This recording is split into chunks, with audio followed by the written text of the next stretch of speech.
देखिए, जो बदली हुई परिस्थितियां में हैं और जिस तरह से कोरोना का तांडव पहले हमने देखा है, उसमें माकन साहब ने अगर ये जोड़ना भी ज़रूरी नहीं समझा कि हम विचार करेंगे, हम विशेषज्ञों की राय लेंगे, हम किसी पैनल की राय लेंगे, और किसी भी परिस्थिति पर विचार किए बिना उन्होंने जो एक एब्सोल्यूट घोषणा की है कि रैली होकर रहेगी, थोड़ा सा गैर जिम्मेवाराना लगता है। कोई गृह मंत्री नहीं है, मुख्यमंत्री जी को एक भी ऐसा आदमी नहीं मिल रहा जिसको वो गृह मंत्रालय दे दें। और मुख्यमंत्री जी का रिकॉर्ड ये है कि 18 महीने तो वो अपने घर से नहीं निकले। उसके अलावा वो जो 5 स्टार होटल में बैठे रहे, वो समय उनका अलग है। इसके अलावा दिल्ली के जो वो चक्कर काटते रहते हैं साल में 365 में से 300 दिन, वो समय अलग है। तो कहाँ गृह मंत्रालय को उन्होंने समय दिया? ऑयल बॉन्ड्स उन्होंने जारी किए। अब अगर ऐसा ही कुछ करके मोदी जी की सरकार तेल की कीमत कम करती है, और भी ऑयल बॉन्ड्स जारी कर सकते हैं, लेकिन कल को जो सरकारें आएंगी वो भी तो हमारे देश की होंगी, वो भुगतेंगी। आज पेमेंट कहाँ से करेंगी? यही कारण है उन ऑयल बॉन्ड्स को इस सरकार को भुगतना पड़ रहा है। नमस्कार, मेरा नाम है दिनेश और आप देख रहे हैं सीकर संदेश। राजस्थान में एक बार फिर से कोरोना की आहटें तेज हो गई हैं। पिछले कुछ दिनों में लगातार केसेस दुगुने होते आ रहे हैं और कल राजस्थान में हमने देखा कि जयपुर अकेले में करीब 5 महीनों में सबसे ज़्यादा 25 केस आए हैं। और इन्हीं केसेस आने के साथ साथ में राजस्थान में जो सियासी हलचल हो रही है वो भी तेज हो रही है। एक रोड शो अमित शाह का हो चुका है और दूसरी रैली राहुल गांधी और सोनिया गांधी की जयपुर में प्रस्तावित है। आज हमारे साथ इस मौके पर मौजूद है भारतीय जनता पार्टी सीकर के जिलाध्यक्ष इंद्राजी गिठाला। बहुत बहुत स्वागत मैडम। नमस्कार, आपका अभिवादन, आपका अभिनंदन। मैडम, मैं सबसे पहले ये जानना चाहता हूँ कि हमने पहले भी कोरोना की 2 वेव हमने देखी है कि किस तरीके से लोग परेशान हुए हैं। बहुत सारे लोगों की ज़िंदगियाँ चली गई, बहुत सारे बच्चे अनाथ हो गए, महिलाएं विधवा हो गई। उसके बावजूद भी जब ये कोरोना की 3rd वेव के बारे में पूरी दुनिया बात कर रही है, पूरे भारत के लोग इसको लेकर चिंतित हैं, 12 तारीख को जो कांग्रेस की रैली प्रस्तावित है, क्या आपको वाकई लगता है कि लोगों की ज़िंदगियों से ज़्यादा वो ज़रूरी है? नमस्कार, आप सबका अभिवादन करती हूँ, सीकर संदेश का भी अभिवादन करती हूँ। सबसे पहले अभी हमारे जो chief of the defence staff हैं बिपिन रावत साहब, उनका दुखद दुर्घटना में निधन हुआ है। मैं उनके प्रति अपनी श्रद्धांजलि प्रकट करती हूँ। रैली का जहाँ तक आपने पूछा है, देखिए, ये सरकार का काम है कि जिस बीमारी की 2 वेव्स आ चुकी हों और तीसरी वेव दस्तक दे रही हो, तो ये जो विशेषज्ञों का पैनल उनके पास होता है वो ये तय करे कि किस स्थिति में, क्योंकि ये बीमारी इस तरह की है, सुबह एक अलग डिसीजन हो सकता है, शाम को एक अलग स्थिति सामने आ सकती है। जिस तरह से जिसको हम कोरोना विस्फोट शब्द का यूज करते हैं कई बार, तो अब ये कोरोना विस्फोट की स्थिति आज हमारे सामने आई है। तो निश्चय ही कांग्रेस को इस रैली पर पुनर्विचार करना चाहिए, क्योंकि देखिए, परिस्थितियां 2 हैं जो अलग हैं। आपने शाह साहब के रोड शो की बात की। एक तो इतने केसेस पहले थे नहीं, दूसरा इसमें पूरे भारत से लोग आएंगे कांग्रेस की रैली में, और बाहर स्टेट्स में नया वेरिएंट है वो भी मौजूद है। लंबी यात्रा करके लोग साथ साथ यहाँ आएंगे पूरे भारत से, तो निश्चय ही वो राजस्थान के लिए बहुत बड़ी खतरे की दस्तक है। सरकार को इस बारे में गंभीरता से विचार करना चाहिए। बिल्कुल सही बात है, आपने ये कहा, ये बहुत अच्छी बात है। इसमें मैं ये जानना चाहता हूँ, जब कांग्रेस की रैली जो दिल्ली में होने वाली थी उसकी अनुमति उनको मिली, उसके बाद में कांग्रेस के नेता ने ये ट्विटर पे बयान दिया था कि दिल्ली में हमारी होने वाली रैली को केंद्र सरकार ने राज्यपाल के माध्यम से कैंसिल करवाया और उसे अब हम राजस्थान में कर रहे हैं। तो जब कांग्रेस की रैली को अगर केंद्र सरकार ने कैंसिल करवाया था, तो उसी केंद्र सरकार के गृह मंत्री अमित शाह जी को राजस्थान के जयपुर में रोड शो करने की अनुमति फिर कैसे मिल गई? देखिए, वो रोड शो कैसा था? सामूहिक नहीं था। मैं आपको बता देती हूँ, वो एक कोई लंबा जुलूस नहीं था। और आपने ध्यान दिया होगा कि शाह साहब गाड़ी से उतरे भी नहीं थे। उसमें हम लोगों ने 9 पॉइंट्स बनाए थे, एक युवा मोर्चा का, एक SC मोर्चा का, एक OBC मोर्चा का, किसान मोर्चा का, महिला मोर्चा का, और उन पॉइंट्स पे लोगों ने अलग अलग जगह स्वागत किया था। वो कोई बहुत बड़ी मीटिंग या इस तरह का कुछ नहीं था। दूसरी बात, जब शाह साहब का ये कार्यक्रम जयपुर का हुआ, उस समय ये स्थिति नहीं थी कि एक ही दिन में आपको 25 केसेस मिले हों। बिल्कुल, केसेस राजस्थान से बाहर हैं, जो नया वेरिएंट है वो भी राजस्थान से बाहर है। तो ऐसी स्थिति में खतरा ज़्यादा है। एक राजस्थान के लोग, जब यहाँ कोई केस ही नहीं है और राजस्थान के लोग एक जगह इकट्ठा हो रहे हैं, वो ज़्यादा खतरनाक है, या जब केस आ गए हैं और राजस्थान के बाहर से लोग आ रहे हैं तमाम स्टेट से, वो ज़्यादा खतरनाक है? ये तो कॉमन सेंस से कोई भी इस चीज़ को देख सकता है। लेकिन अब आप विपक्ष की भूमिका में है, राजस्थान में स्थितियां आपके सामने है। अमित शाह जी के दौरे के दौरान उस वक्त इतने केसेस नहीं थे, लेकिन अब 25 केस आए हैं। सारे ओमिक्रॉन वेरिएंट के जो पहले 9 केस आए थे, उन्हीं के संपर्क में आने से अब ये केसेज आए। तो अब जो खतरा है जी, और खुद जयपुर की जो पूर्व मेयर हैं, उन्होंने पत्र लिखा है कि इस रैली को स्थगित करा जाए। कांग्रेस की जो नेता हैं ज्योति खंडेलवाल, आप विपक्ष की भूमिका में हैं, क्या आपको लगता है कि भारतीय जनता पार्टी अपना नैतिक दायित्व मानते हुए इस रैली को रोकने के लिए प्रयास करेगी? देखिए, आपने कहा ना हम विपक्ष की भूमिका में हैं, और बीमारी के मामले में कोई बहुत ज़्यादा राजनीतिकरण की आवश्यकता नहीं है। और आप ये देखिए कि अभी तो रैली में 3-4 दिन बाकी हैं, अभी तो समय बाकी है। आज हमें 25 केसेस मिले हैं, हो सकता है कल ये संख्या 100 हो, या हो सकता है परसों ये संख्या 200 हो। तो ऐसी स्थिति में पूरी स्थिति को मॉनिटर करके, क्योंकि जो गहलोत जी की सरकार है, उनको केवल एक कांग्रेस पार्टी के लोगों की तरह बिहेव नहीं करना चाहिए। वो सरकार में हैं, उनके स्वास्थ्य मंत्री हैं, उन सबको बैठकर विचार करना चाहिए कि क्या ये रैली अब बदली हुई परिस्थितियों में, क्या इतनी बड़ी रैली जिसका कि वो 2 लाख का दावा कर रहे हैं, क्या इतनी बड़ी रैली करना उनके लिए ज़रूरी है? सरकार को पुनर्विचार करना चाहिए। लेकिन माखन साहब का एक बयान आया है कि रैली तो होकर रहेगी। देखिए, जो बदली हुई परिस्थितियां में हैं और जिस तरह से कोरोना का तांडव पहले हमने देखा है, उसमें माकन साहब ने अगर ये जोड़ना भी ज़रूरी नहीं समझा कि हम विचार करेंगे, हम विशेषज्ञों की राय लेंगे, हम किसी पैनल की राय लेंगे, और किसी भी परिस्थिति पर विचार किए बिना उन्होंने जो एक एब्सोल्यूट घोषणा की है कि रैली होकर रहेगी, थोड़ा सा गैर जिम्मेवाराना लगता है। लेकिन ऐसे समय में आपको वो समय भी विचलित करता होगा जब पश्चिम बंगाल में चुनाव थे, प्रधानमंत्री जी, गृह मंत्री जी रैलियां कर रहे थे और पूरे देश भर में कोरोना की जो विकट परिस्थितियां थी। कहीं ऐसा नहीं है कि राजस्थान सरकार भी उन्हीं कदमों पर चल रही है कि जब प्रधानमंत्री और गृह मंत्री कर सकते हैं तो हमें कौन टोकेगा? देखिए, उस समय इस बीमारी के बारे में हम जितना समझते थे, आज जितना समझते हैं, परिस्थितियों में अंतर है। बंगाल सरकार ने, हाँ वही मैं कह रही हूँ, बंगाल सरकार ने रैलियों पर प्रतिबंध नहीं लगाया था, लेकिन या समझिए चुनाव के कारण सरकार कुछ नहीं कर सकती थी, तो वहाँ चुनाव आयोग था निश्चय ही। और उस समय सेकंड वेव इतनी भयावह होगी, ये अनुमान उस समय नहीं था। उस समय हम सोच सकते थे क्या सेकंड वेव में कैजुअलिटीज़ इतनी ज़्यादा होंगी? उस समय इवन ये भी लग रहा था कि हो सकता है हर्ड इम्यूनिटी थोड़ी सी डेवलप हो गई हो, तमाम तरह की बातें। लेकिन वो समय ऐसा था जिस वक्त इसी कांग्रेस के नेता, जिनकी जयपुर में रैली होने वाली है, राहुल गांधी, उन्होंने सबसे पहले पश्चिम बंगाल के चुनाव के समय ये कहा था कि जो स्थितियां हो गई है अब उसके लिए हम अपनी रैलियां जो है वो हम बंद कर रहे हैं, अब हम रैलियां नहीं करेंगे। लेकिन उसके बाद भी प्रधानमंत्री और गृह मंत्री ने अपनी रैलियां जारी रखी थी।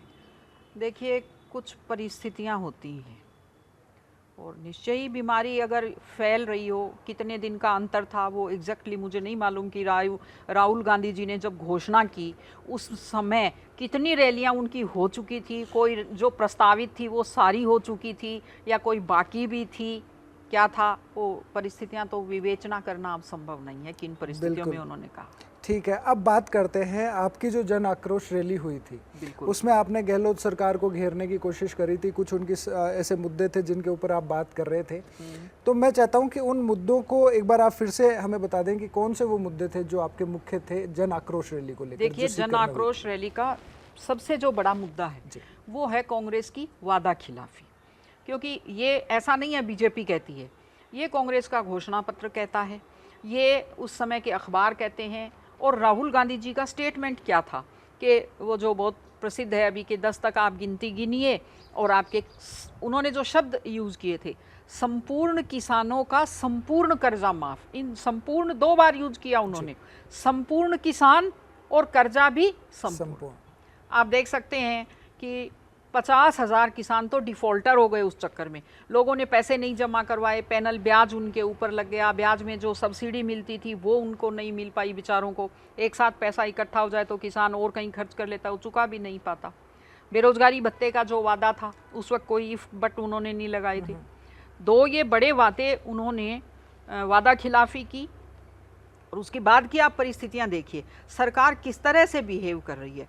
आप देखिए पंचायत चुनाव को कैसे कतरा कतरा टुकड़े टुकड़े करके उन्होंने पंचायत सिस्टम को कैसे ख़त्म किया है।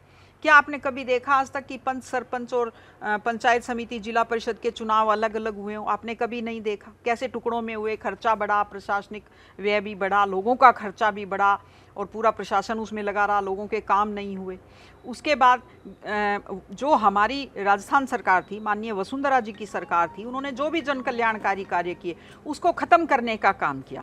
हर किसान को बिजली के बिल में 10,000 रुपये की छूट सालाना थी, उसको ख़त्म किया। अन्नपूर्णा रसोई को बंद कर दिया, फिर उसको आधा अधूरा शुरू किया। सबसे अच्छी योजना मैं मानती हूँ भामाशाह योजना, कितनी इनोवेटिव योजना थी। मैं कितने लोगों को जानती हूँ जो प्राइवेट हॉस्पिटल में कभी जाने का नहीं सोच सकते थे, उन्होंने अपनी सर्जरी करवाई, उन्होंने अपना इलाज करवाया, उसको उन्होंने ख़त्म कर दिया। उसके बाद बिजली पूरी आ नहीं रही है, और सबसे बड़ी जो चीज़ है कानून और व्यवस्था की स्थिति। यानी 3 साल से इस राज्य में कोई गृह मंत्री नहीं है, कोई गृह मंत्री नहीं है। मुख्यमंत्री जी को एक भी ऐसा आदमी नहीं मिल रहा जिसको वो गृह मंत्रालय दे दें।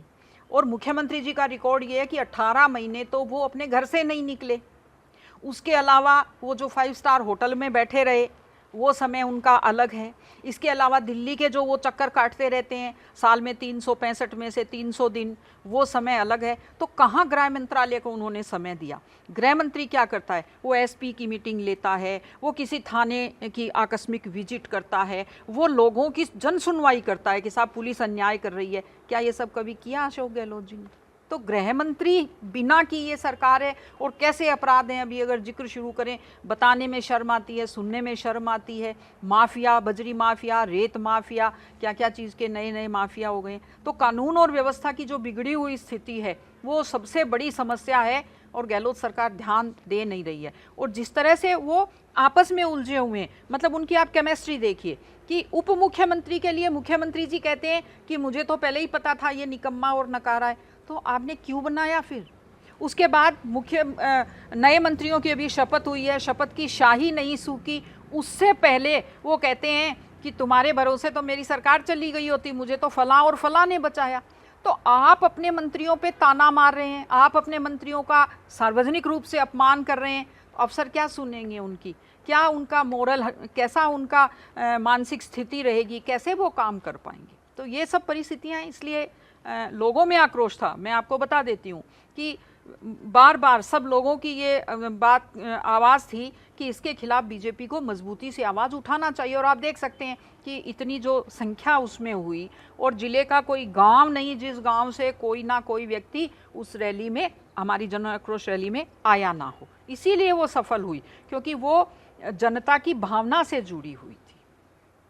जनता की भावनाओं की जब हम बात करते हैं तो बहुत सारी ऐसी भी चीज़ें हैं जिनसे जनता, कांग्रेस जो केंद्र सरकार है वहाँ से भी उनको परेशानी है। भले ही वो चाहे पेट्रोल डीजल के प्राइस हो, चाहे रसोई गैस की बढ़ती हुई कीमतें हों, चाहे नौकरी नहीं मिलना हो, इस तरह की चीज़ें। लेकिन हम जब देखते हैं तो राजस्थान में अगर बीजेपी है तो वो राजस्थान सरकार का विरोध करती है, राजस्थान में कांग्रेस के लोग हैं वो केंद्र सरकार का विरोध करते हैं। क्या ऐसे नेता अब नहीं रहे जो जनता की समस्याओं को लेकर ज़रूरत पड़े तो अपनी सरकार को भी घेर लें, ज़रूरत पड़े तो अपनी सरकार को भी वो ये कहें कि जनता की ये समस्याएं हैं, आप इनके ऊपर काम क्यों नहीं करते? मैं आपको बताती हूँ जी। कांग्रेस ने किसान आंदोलन ख़त्म किया, शायद 12 जनवरी 1998 की बात है, साउथ में कहीं 300 गोलियां चली, 27 लोग मरे। गोलियां चलाकर किसान आंदोलन ख़त्म किया। हमारे प्रधानमंत्री जी ने, जिनके लिए उनको विश्वास था कि ये कृषि कानून हित में हैं, उन्होंने पूरे देश के सामने टीवी पर आकर माफ़ी मांगकर उन्होंने किसान आंदोलन को समाप्त करवाया और कृषि बिल वापस लिए। क्या ये संवेदनशीलता नहीं है? लेकिन और नहीं, मैं आपको बताती हूँ। आप कहते हैं दोषारोपण, जल जीवन मिशन है, जल की बहुत आवश्यकता राजस्थान में। जल जीवन मिशन में 10,000 करोड़ रुपए की राशि दी जा चुकी है, उसमें से 1,500 करोड़ भी राज्य सरकार खर्च नहीं कर पाई।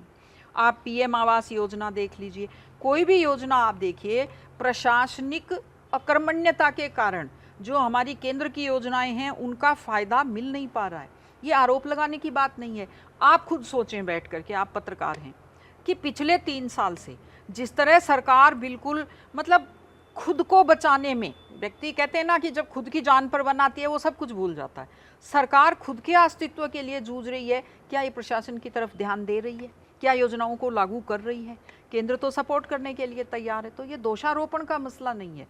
इस बार जितनी विफलता राज्य सरकार की हमने देखी है, ऐसी शायद पहले कभी नहीं देखी। दूसरा मैं आपको बताती हूँ कि राज्य सरकार, यहाँ कांग्रेस की सरकारें विफल रहती हैं, इसका मैं आपको प्रमाण देती हूँ।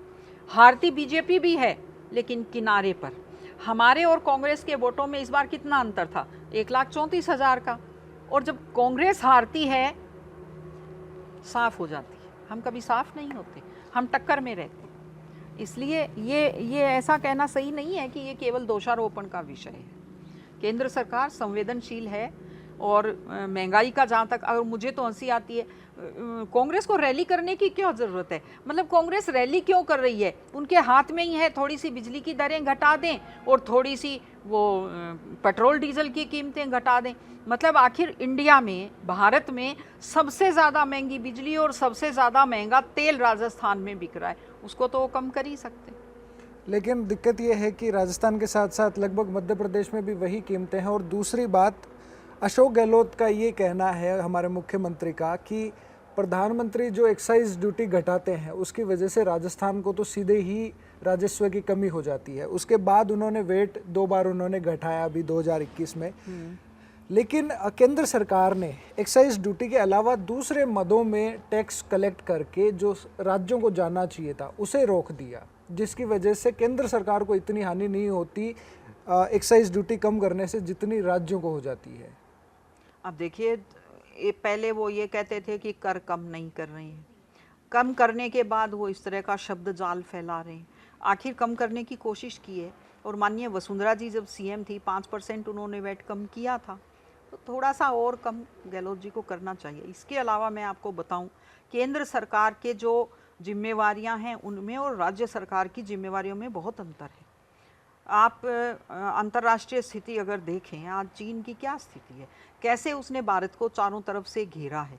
आज हमें, ये एक सत्य है, सब जानते हैं कि हमारा जो रक्षा खर्च है उसको हमें बहुत बढ़ाना पड़ रहा है।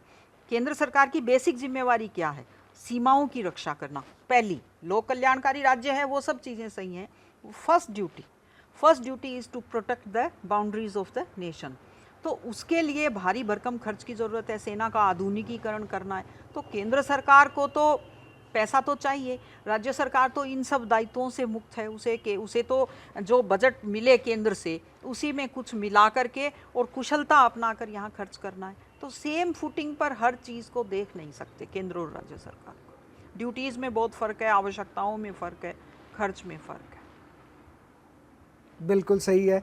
लेकिन इसी की वजह से जो महंगाई की मार पड़ रही है उसमें भी वो केंद्र सरकार की तरफ से बहुत ज़्यादा है और उसके खिलाफ बात नहीं करी जा रही है। 2011-12 में हमने देखा था, जब कांग्रेस की सरकार पेट्रोल के ऊपर टैक्स बढ़ाने वाली थी, उस वक्त स्मृति ईरानी जी ने तात्कालिक प्रधानमंत्री को चूड़ियाँ भेज दी थी। उसके बाद में उन्होंने ऑयल बॉन्ड्स लाए, उस प्राइस को उन्होंने कम रखा। लेकिन केंद्र सरकार ने मतलब इतना भी, कितना रक्षा बजट आप डेटा के हिसाब से अगर बता पाएँ तो बढ़ा दिया होगा कि 70-75 रुपये बिकने वाला पेट्रोल जो है वो 117 रुपये तक चला गया था। आपने ऑयल बॉन्ड्स की बात की ना जी, ऑयल बॉन्ड्स वो लाए तो उन्होंने क्या किया कि एक जिसको कहते हैं ना अल्पकालिक समाधान किसी चीज़ का, वो उन्होंने किया और वो स्थिति अब भुगतनी पड़ रही है। ऑयल बॉन्ड्स उन्होंने जारी किए। अब अगर ऐसा ही कुछ करके मोदी जी की सरकार तेल की कीमत कम करती है, और भी ऑयल बॉन्ड्स जारी कर सकते हैं, लेकिन कल को जो सरकारें आएंगी वो भी तो हमारे देश की होंगी, वो भुगतेंगी। आज पेमेंट कहाँ से करेंगी? यही कारण है उन ऑयल बॉन्ड्स को इस सरकार को भुगतना पड़ रहा है। लेकिन ये महंगाई का एक कारण लेकिन जो ऑयल बॉन्ड्स की बात हम कर रहे हैं वो ऑयल बॉन्ड्स अब ड्यू हैं 2024 में। उससे पहले कोई ऑयल बॉन्ड की जो राशि है वो ड्यू नहीं है। और जितने टोटल ऑयल बॉन्ड्स हैं 2020-21 में केंद्र सरकार ने पेट्रोल के ऊपर, डीजल के ऊपर जो एक्स्ट्रा टैक्सेस लगाकर करीब 3 लाख करोड़ रुपए जुटाए हैं, और पूरे जो ऑयल बॉन्ड्स हैं उनकी कीमत लगभग 1 लाख करोड़ है। यानी एक ही साल में अब तक के पूरे जो ऑयल बॉन्ड्स हैं वो क्लियर करे जा सकते हैं। तो फिर अब पेट्रोल के प्राइस कम ऐसा है, मैंने आपको थोड़ा सा बताया है, आपको मैंने रक्षा खर्च के बारे में बताया है। ये एक बड़ा खर्चा है। आप पूरी परिस्थिति देखिए कि चाइना कैसे चारों तरफ से इंडिया को घेर रहा है। रक्षा खर्च में तो हम किसी तरह की कटौती कर नहीं सकते। लेकिन दूसरा 2024 में आप कह रहे हैं वो ड्यू है, तो आप 2024 में 2024 जब आएगा आप उसके लिए पैसा इकट्ठा करेंगे, उसके लिए आपको अभी से प्लानिंग करनी पड़ेगी। उससे ज़्यादा तो हो चुका। दूसरी बात, आपने जैसे कहा कि चाइना भारत को घेर रहा है, तो बहुत सारे बीजेपी के नेता इस चीज़ का भी डिफेंड करते हैं कि भाई चाइना को तो हमने धूल चटा दी, और चाइना तो मतलब इंडिया के आसपास भी नहीं आ सकता, और ये भी चीज़ें होती है। लेकिन सीमाओं पर अलग चीज़ें भी सामने मैं आपको बताती हूँ। ठीक है, धूल चटा दी, हम मुकाबला कर रहे हैं, लेकिन ऐसा तो है नहीं कि हमने चाइना को नक्शे से ख़त्म कर दिया। वो मौजूद है ना, तो अपनी ताकत नहीं बढ़ाएगा क्या? ऐसा तो है नहीं कि एक बार उसको कमज़ोर कर दिया है या उससे मुकाबला करके हमने उसको पीछे धकेल दिया है तो वो पीछे रहेगा। वो कंटिन्यूअसली वो अपनी ताकत बढ़ाएगा। कैसे वो अपना पैसा इन्वेस्ट कर रहा, आप देख सकते हैं। पाकिस्तान पे उसने लगभग अपने शिकंजा कस लिया है। अफ़गानिस्तान में जो डेवलपमेंट हुआ है, तालिबान ने जिस तरह से, तालिबान के सामने वहाँ की सरकार ने, वहाँ की फ़ौज ने, कभी आपने देखा क्या कि 75,000 के सामने 3 लाख की फ़ौज जो है वो घुटने टेक रही है? तो तालिबानी अब आतंकवादी नहीं बचे हैं, तालिबानी तो अब अफ़गानिस्तान के मालिक हो गए हैं, उनसे टच होकर है पाकिस्तान। और आप समझ सकते हैं कि तालिबान जिस दिन पाकिस्तान पर कब्जा कर लेंगे उस दिन उनके निशाने पर सीधा कौन होगा? अभी तो बीच में थोड़ा सा पाकिस्तान है, कौन होगा आप बता सकते हैं? और अभी तालिबान को कौन उकसा रहा है? पाकिस्तान और चाइना, ऑफ कोर्स, ये आप समझ सकते हैं। भूटान में खूब पैसा चाइना डाल रहा है, बांग्लादेश में खूब पैसा चाइना डाल रहा है। इन सब चीज़ों को देखिए, कोशिश तो वो कर रहा है ना मुकाबला करने की। मतलब अगर अपन ये सोचें कि हमने चीनी खतरे को ख़त्म कर दिया है, नहीं, हमने उस समय उसको कंट्रोल किया, और निरंतर सावधान रहने की ज़रूरत है। ये कोई राजनीतिक विश्लेषण नहीं है। ये जो अफ़गानिस्तान में जो डेवलपमेंट हुआ है, मैं आपको बता देती हूँ, उसका बहुत बड़ा नुकसान हमें होने वाला है। क्या आप देखिए बम्बई में किस तरह से विस्फोट हुए थे, और किस तरह से रेलगाड़ी में प्रेशर कुकर दिखता था, रेडियो दिखता था, घड़ी दिखती थी तो लोग दूर भागते थे, पुलिस को बुलाते थे। आज उस स्थिति को हमने कंट्रोल किया है ना? क्या मोदी जी के आने के बाद आपको नहीं लगता कि ये जो बम विस्फोट की घटनाएं हुआ करती थी आबादी में, वो कम हुई हैं, लगभग समाप्त हो गई हैं?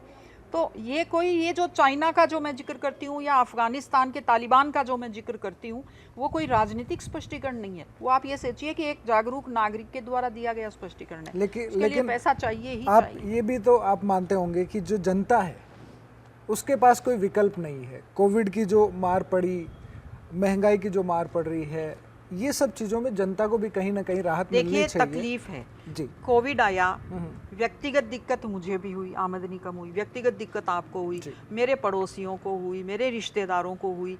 जब आप इतनी बड़ी आबादी का देश है, उसमें कोविड की 2 लहरें, देशों की तो अर्थव्यवस्थाएं चौपट हो गई, हम तो फिर भी उठ रहे हैं ना सुव्यवस्था की वजह से। तो जब दुनिया का जो पिछले 100, 150, 200 साल का सबसे बड़ा संकट अगर झेल रहे हैं, तो उसका कुछ तो असर आएगा। अगर आप अंतर्राष्ट्रीय स्थिति से तुलना कीजिए, अंतर्राष्ट्रीय स्थिति से तुलना करें कि बाकी देश कितना भुगत रहे हैं कोविड से, उसके मुकाबले इतनी बड़ी आबादी। अब चाइना के लिए कहते हैं साहब आपसे ज़्यादा आबादी है, आबादी तो 1.25 गुनी है, ज़मीन तो 3 गुनी है उनके पास। तो यूरोपियन कंट्रीज़ जो डेवलप्ड कंट्रीज़ हैं, उनके मुकाबले भी हमने अच्छी तरह कोविड से मुकाबला किया है। तो कुछ नुकसान तो होगा, उसको तो हम रोक नहीं सकते, और कुछ चीज़ों को हम सस्पेंड रख नहीं सकते। अगर रक्षा सौदों की खरीदारी करनी है तो करनी है, कटौती कर देंगे, ऐसा है नहीं कि हम उनकी तनख्वाह घटा देंगे। इसलिए ऐसी विपरीत परिस्थितियां हैं, इसमें कोई शक नहीं है। हाँ, महंगाई बढ़ी है, लेकिन उसकी वजह कोई प्रशासनिक अकुशलता या संवेदनहीनता नहीं है। कोरोना को फिर हमने सबसे बड़ा वैक्सीनेशन मिशन अभियान जो है वर्ल्ड का, वो हमने चलाया है। इतनी बड़ी संख्या में टीके थोड़ी लगते थे जब बच्चों को लगते थे, आज हर नागरिक को टीका लगा है। तो उसकी वजह से महंगाई बढ़ी है, निश्चय ही नियंत्रित होगी, ज़रूर होगी। हम उम्मीद बिल्कुल, करते हैं। आपने बहुत ही व्यस्तम समय में से हमें इतना समय दिया, उसके लिए बहुत बहुत धन्यवाद। जाने से पहले मैं एक आखिरी सवाल और करना चाहूँगा कि हमारा जो यूथ है, जिसे खुद प्रधानमंत्री जी भी ये कहते हैं भाई ये आने वाले देश का भविष्य है और ये सभी जानते हैं, लेकिन आज के समय जिस तरीके से हम देखते हैं कि राजनीतिक पार्टियों की जो रैलियां हैं या उनके जो काम है उसमें जो यूथ अपना एनर्जी इन्वेस्ट कर रहा है वो कहाँ तक ठीक है? क्योंकि उसकी वजह से मुझे लगता है कि लोग अपने काम धंधे छोड़ के और या तो राजनीतिक पार्टियों के माध्यम से अपने किसी स्वार्थ पूर्ति की वजह से या किसी भी कारण से उन्हें जितना समय और जो एनर्जी इन्वेस्ट अपने फ्यूचर को प्लान करने में करनी चाहिए, वो राजनीतिक पार्टियों की रैलियों में झंडे लगाने, दरियां बिछाने, फरियां लगाने में लगा रहे हैं। इस बारे में आप क्या कहते हैं? ऐसा कुछ नहीं है, डेमोक्रेसी है जी। हम देश में अगर डेमोक्रेसी चाहते हैं, डेमोक्रेसी का पार्ट हैं, तो हमें अपने समय और ऊर्जा का कुछ हिस्सा डेमोक्रेसी के लिए देना पड़ेगा। ये तो आप इसको यूं भी कह सकते हैं कि हर 5वें साल अगर चुनाव होता है, कितना खर्चा है, वेस्टेज ऑफ एनर्जी है, तो इसको हम 10 साल से करें, 15 साल से करें। डेमोक्रेसी अगर हम देश में चाहते हैं तो है ना, नो गेन्स विदाउट पेन्स। अगर आप डेमोक्रेसी चाहते हैं, अगर आप राजनीतिक व्यवस्था में हिस्सा लेना चाहते हैं, अगर आप जो तात्कालिक देश में प्रश्न हैं, राजनीति में जो प्रश्न हैं, उन पर आप कुछ सोचते हैं और अपनी सोच को आप अभिव्यक्त करना चाहते हैं, जिस विचारधारा से आपके विचार मेल खाते हैं, उसके साथ आप जुड़ना चाहते हैं, उसको आगे बढ़ाना चाहते हैं, तो ऑफ कोर्स उसके लिए आपको अपना टाइम भी देना पड़ेगा, अपनी एनर्जी भी देनी पड़ेगी। हम सब दे ही रहे हैं। और रैलियाँ या ये इतने ज़्यादा नहीं होते हैं कि बहुत ज़्यादा उसमें समय जाएगा। पिछले कुछ समय से तो ऐसे लगता है हर दिन ही रैलियां हैं, हर नहीं दिन नहीं, ही हमने चुनाव कहाँ, है, देखिए माहौल आपने इस तरह हमने के हो गए। मुझे 2 साल मुझे जिला अध्यक्ष का पद संभाले हुए 17 दिसंबर को हो जाएंगे, तो बड़ी रैली जिसमें हमने जिला भर से लोगों को इकट्ठा किया हो, बड़ी रैली हमने ये एक की, जन आक्रोश रैली। छोटी रैली जो करते हैं उसमें एक शहर की तो उसमें हम कितना समय लगाते हैं, 2 घंटा 3 घंटा। बिल्कुल, ये जन आक्रोश रैली से मुझे वापस याद आया कि आप सीकर के जिलाध्यक्ष हैं जी। सीकर में भी शहरी सरकार की भी बहुत सारी काम होंगे, बहुत सारी विफलताएं होंगी, बहुत सारी समस्याएं जनता को हो रही हैं, उनको लेकर भी आप कोई कदम उठा रहे हैं, कोशिश कर रहे हैं कि शहरी सरकार जो है वो भी काम करे, लोगों की समस्याएं देखिए कम हो। हमारे पार्षदों ने धरना दिया, रात भर वहाँ बैठे रहे नगर परिषद में, उसका रिजल्ट भी आया। सालासर रोड पे कैसे सड़कें टूटी फूटी पड़ी थी, हमने उस जगह जा कर के एक प्रदर्शन किया, आपको भी अगर ध्यान हो, सालासर रोड पर लोगों को हमने इकट्ठा किया, वहाँ दिया समय। प्रेस कॉन्फ्रेंस में हम ये चीज़ उठाते हैं, बार बार ये चीज़ें कहते हैं, लेकिन संवेदनहीनता की पराकाष्ठा है नगर परिषद में। तो मतलब सुनना नहीं चाहते, किसी चीज़ में कोई सुधार करना नहीं चाहते। परिसीमन उन्होंने इस तरह का कर लिया है कि छोटे छोटे वार्ड बना लिए हैं जो उनके अनुकूल हैं, उससे वो जीत जाते हैं। और अव्यवस्था की पराकाष्ठा, आप शहर की हालत आप देख ही रहे हैं। मतलब एक सड़क पे आप अगर नापें तो आपको 1.5 फुट का गड्ढा भी मिल सकता है, आधे फुट के तो बहुत हैं। कभी कुछ रास्ते और कुछ सड़कें ऐसी हैं, हमने उनको कभी सुधरा हुआ नहीं देखा। नगर परिषद में जाइए, भ्रष्टाचार है। पट्टों के मामले में भी भ्रष्टाचार की काफ़ी आवाज़ें उठी हैं, हमारे पार्षदों ने आवाज़ उठाई। तो शहरी सरकार के खिलाफ हम आवाज़ें उठाते हैं, लेकिन वो दिखती इसलिए नहीं क्योंकि उन पर कुछ असर नहीं होता। संवेदनहीन लोग हैं।